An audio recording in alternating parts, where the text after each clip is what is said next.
அஸ்ஸலாமு அலைக்கும். இங்கே பாருங்கள், கொஞ்சம் புளிச்சக்கீரை எடுத்து வச்சுருக்கேன் சட்னி அரைக்க. அதுக்கு சட்னி கூட கத்திரிக்காய் ஒரு 5 பிஞ்சு கத்திரிக்காய் போடுவேன். கத்திரிக்காயும் புளிச்சக்கீரையும் சேர்ந்து சட்னிக்கு. அதுக்கு தேவையான பொருள் கடலப்பருப்பு கொஞ்சம் எடுத்துருக்குறேன். இங்கே சின்ன வெங்காயம், இங்கே 4-5 பூண்டு பல். இது எங்கள் வீட்டில் விளைஞ்ச காந்தாரி மிளகு. இது 2 மிளகே போதும், இருந்தாலும் 1 எக்ஸ்ட்ரா வச்சுருக்கிறேன். அப்புறம் தேவையான அளவு உப்பு, பெருங்காயம், ஒரு சின்ன ஒரு நெல்லிக்காய் அளவுக்கு ஒரு புளிக்கொட்டை போட்டிருக்கேன், ஏன்னா கத்திரிக்காய் போடுறதுனால. வாங்க நான் செய்கிறப்ப இனி வேலை தொடங்குறப்ப காமிக்கிறேன்.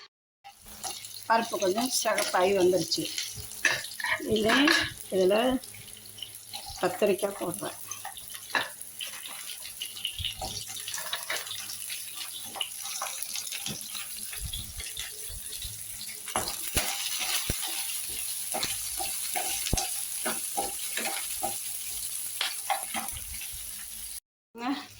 கத்திரிக்காய் நல்லா வதங்கிருச்சு.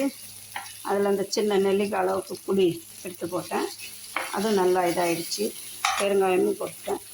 இப்போ கீரையை அள்ளி வைக்க வேண்டியதான்.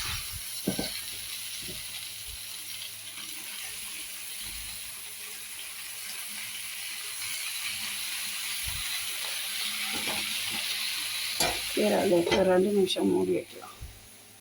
ஏன்னா நானாகவே வீடியோ பண்ணுறதுனால அது கொஞ்சம் இதாக வரும், அது அப்பப்போ ஸ்டக் ஆகிடும். பாருங்க, நல்லா போட்டு அதை வதக்கி விடுங்க.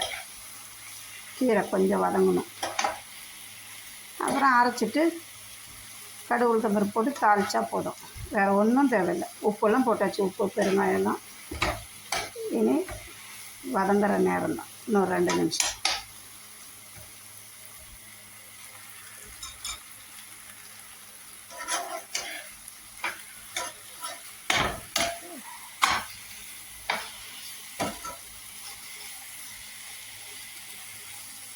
அதுங்க